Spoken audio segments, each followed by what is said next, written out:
y'all, today we're going to talk about debugging CSS tips and tricks. Your day is going to go along fine, right? Everybody's having a great day. And then all of a sudden you find a CSS problem in your code. Debugging CSS could be like this guy trying to fix this window shade. What a pain. So this video is going to go over a little bit more about Chrome developer tools, some common problems you might have, a CSS grid and Flexbox debugging examples, and some resources I'll give you at the end. The best investment is in the tools of your own trade. Benjamin Franklin. And I want to make a disclaimer that this app is not accessible and it doesn't follow best practices. It's just a crazy app used for examples for this video. There are two ways to open up your developer tools. The first way is to right click on the screen and choose inspect off the menu. And then that'll open the developer tools. Another way is to hit the three dots up here in the top of your Chrome browser and hit more tools and then open up your developer tools. But either way, you get this little window opened up. The first thing about this window is I don't like where it appears because it squishes my page. So you can change how it's using the dock side. You can move it here on the bottom if you like, or you can also move it to make it a separate window. Personally, I prefer mine a separate window.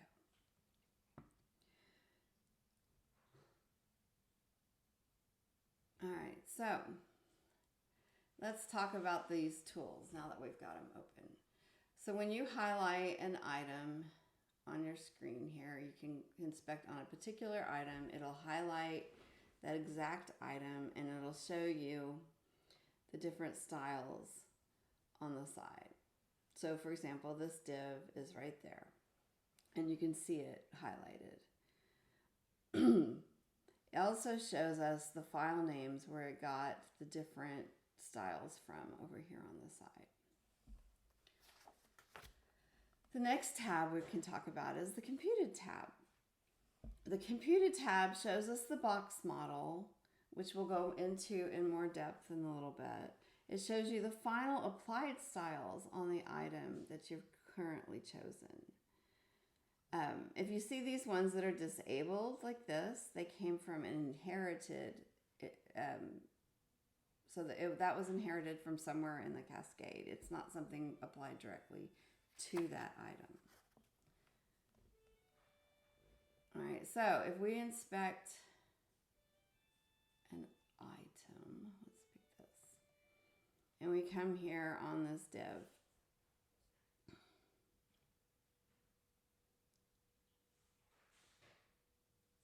you can see that this picture is in this big image content area. All right. You also can open these up and you can see the competing things from the different files, and then the one on top is the one that was finally applied. So if you're looking for what caused something, you can look here at the computed styles to tell.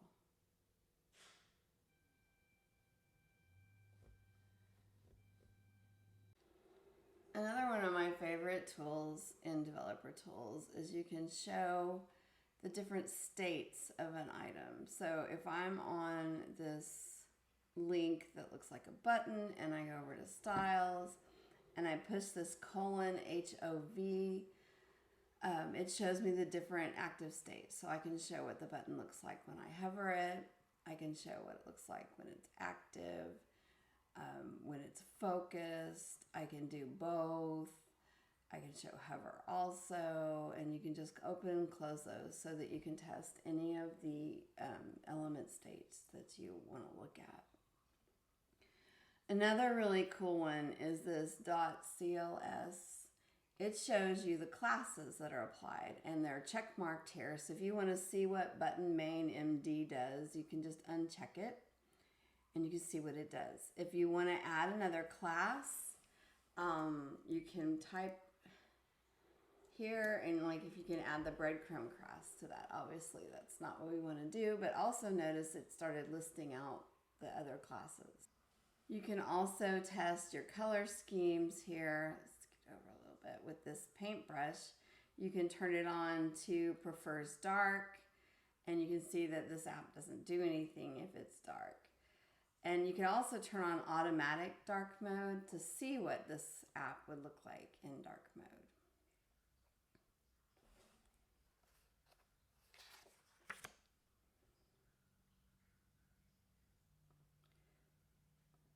Get those back off.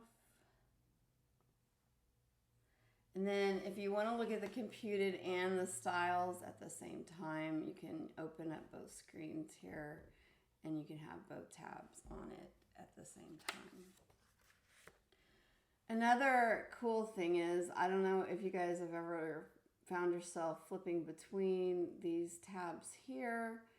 You can actually add the console drawer to the bottom of your developer tools down here. So here's the console drawer on the bottom. Now that we've looked at some of the basic tools, we're going to look at where they have put the current updates. So if you come onto this menu here on the three dots, you click more tools and you go to what's new. You get this section down here at the bottom of the screen. Let's make it a little bigger, and it'll tell you the new things that have just happened inside of Chrome. Currently, not a lot, but things are always changing, so that's a good thing to check sometimes. Another really cool tool is the CSS overview. So if you look at the CSS overview, it'll look at your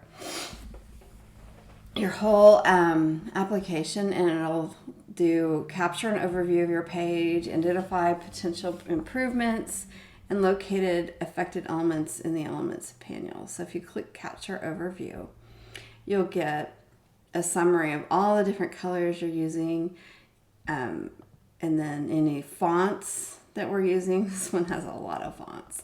Any unused declarations. So this is a bunch of CSS we're not using.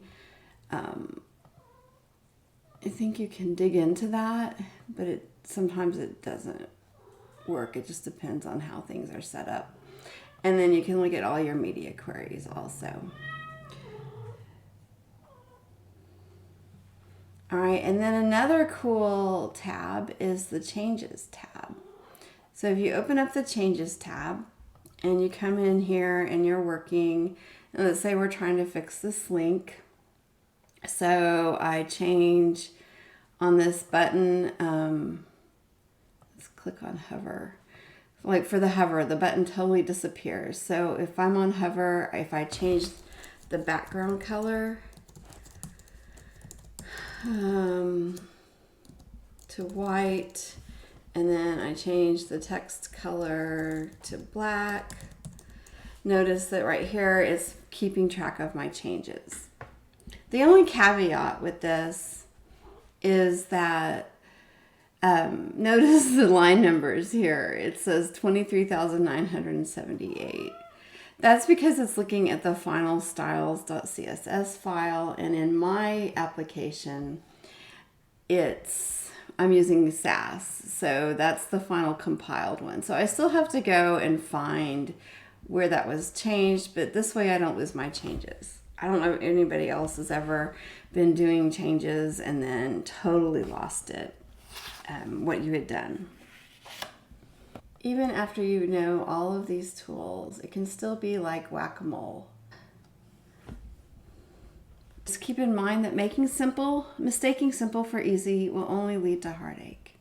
And I got this quote from Jeremy Keith, and it's on csstricks.com. Common CSS problems that you might come across are browser inconsistencies, unexpected inheritance from the cascade, and the objects don't line up. So every browser kind of ships with its own default style sheet. We'll look at that in just a little bit. And most developers will use CSS resets to normalize everything in order to make it more consistent. This may or may not be good because the normalization may not always be what you would expect it to do.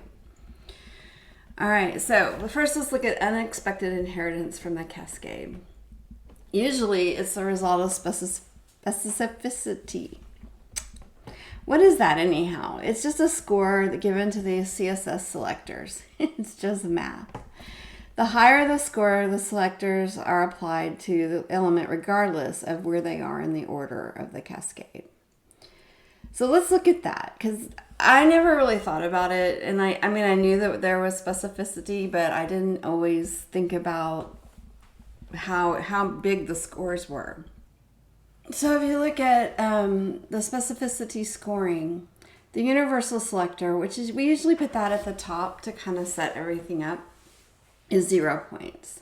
The element or the pseudo element, like the div or the : after, only gets 1 point. Any classes, pseudo classes, or attributes. Here's some examples here. It's dot my class or : hover or the href equals pound. Those get 10. If you put an ID on an element, it gets 100 points. And remember, IDs we only use if it's one element. Inline styles get 1,000 points, and that wonderful exclamation point important gets 10,000 points. And you can see easily why we might decide not to use important. All right, so let's look at some examples. How many points do you think this is? Give yourself a second, maybe pause the video, and make a guess. All right, total on this one is 11 points. You get 1 point for the div. The : not adds nothing, and my class is 10 points. All right, so here's another one. a.myClass.another class with an href and a : hover, and it gets the color light gray. All right, the a tag gives you 1 point. Each class gives you 10. The href gives you another 10, and the : hover gives you another 10. So this one's 41 points. All right, look at this example. And guess. Can you tell me what color it is? You might want to say blue because the blue is the bottom one in the cascade, but button on click gets more points, and so the button will be gray and it'll totally ignore your background blue. A lot of times when objects don't line up, it's because of the box model. We've all heard of the box model, but why does understanding it really matter? Well, mostly it's because the problem isn't always the component you expect. So if you've got things set up to be box size and content box, the content is the width specified and the border and its padding is added to it.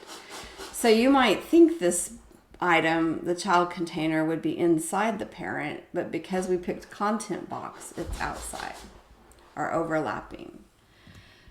If you put border box, the content in the border and or the padding is part of the width. So then the calculation is, it adds in the border and the padding. So this time the child would be inside the parent for sure. So it's really important to start understanding that. Some good places to start our debugging would be to add a crazy color so you can see it, like an outline on an item, or maybe you're going to toggle rules on and off one at a time. Or you can toggle them all off and bring them back one at a time, or sometimes you can delete and remove items out of it. A couple of those examples. The first one was to add an outline at the top. An outline. Okay, and why did I pick outline? I picked outline because it doesn't add any extra space to the objects. So if I click, I just add this at the top of my CSS star outline. That means it's going to outline everything. And then I go ahead and save that. And then I pull up my app and you can see all of these crazy outlines at the top. So this kind of shows you too that, like, even though this object looks like it's going diagonally, the actual object is right there with the outline on it. We've transformed it. All right, so then, and what did I mean by clicking on and off things? Let's say we're looking for what makes that button so big. You turn off the padding and notice then it gets smaller. If we turn off all these different things, we can see what everything does, and then we can turn them back on. Like that. CSS has always been to lay out our web pages, but until recently, it's never done a good job of it. All right, so now we're going to look a little bit at CSS Grid and how you can debug it, how you can visualize the grid, how you can mess with the display settings and the grid settings editor. Here, right here we have a grid. We can inspect the grid. Oh wait, let's turn off the outline because that's distracting. All right, so here we are on the grid, and we notice it says grid. So if we click here, then in the screen you can see that it highlights the lines where the grid is. So then we can show the different grid properties here, and we have the layout. We call this the grid layout menu. It's right here on where it said display grid. You see the little boxes that look like a grid. So we can change how content is aligned. Nothing's changing. Can change aligned items, and you can see what each thing would look like if you changed it.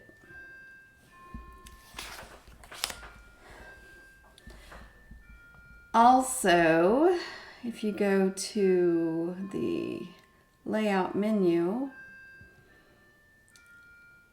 you can add showing line numbers, you can hide line numbers. If you had grid area names, if you did a grid area with names, you can show them.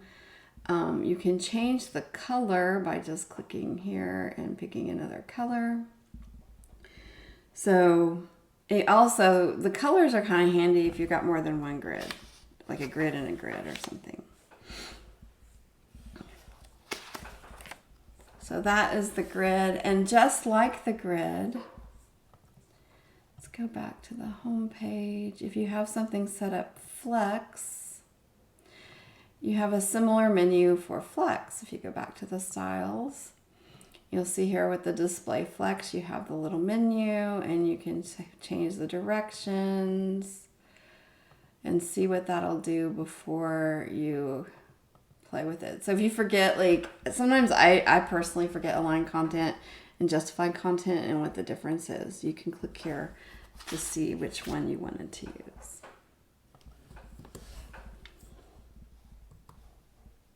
Becomes real until it's experienced. We're going to go through some examples. Let's just close this. All right, first example. Right here, my designer is not real happy with this button not being centered inside the header. All right, so here we go. First thing we're going to do is inspect the button. All right, find the container for the whole button, and we're going to try to figure out why it's not centered. Here we are on the button. I'm going to close this. It says align cell flex end. I don't know. So since I can't see it right here, I'm going to go up here to the container.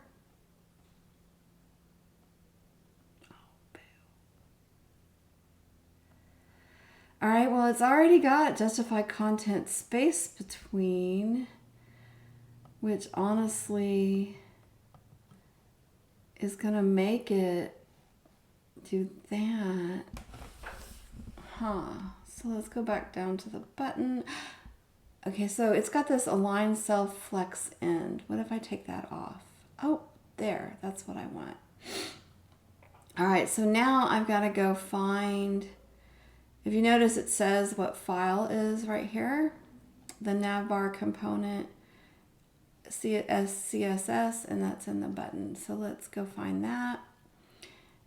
And what line was that? Did it say line 46? So let's go back up to line 46, and it's right here, and we'll just take that out. And then our button will line up. Yay! All right.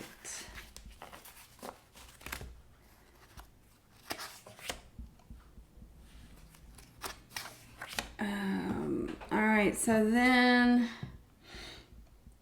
the next one on the contact page. Oh, these placeholders are different colors. Can you see that? It's really subtle. This is purple and this one's a light gray. And our UX person is complaining about that. So let me inspect this. All right, so here I am on the input, but I don't see a way to find the placeholder. So I'm going to teach you another little trick. If I go to settings here in my preferences, I can scroll down. I don't see it all of a sudden. Console elements. Here we go. So show user agent shadow DOM. So if I click this and close my settings again, now when I go look at that input, I have the shadow root and the placeholder right here. And from this, I can see that this contact form color purple important in the contact page component.scss is my culprit. So I would just go and delete that. And oh, it doesn't work here because you have to compile it. So let's go find it for real in the component contact page component SCSS and get rid of that. Let it compile, and lo and behold, it is plain again. Great job. All right. Thanks for listening.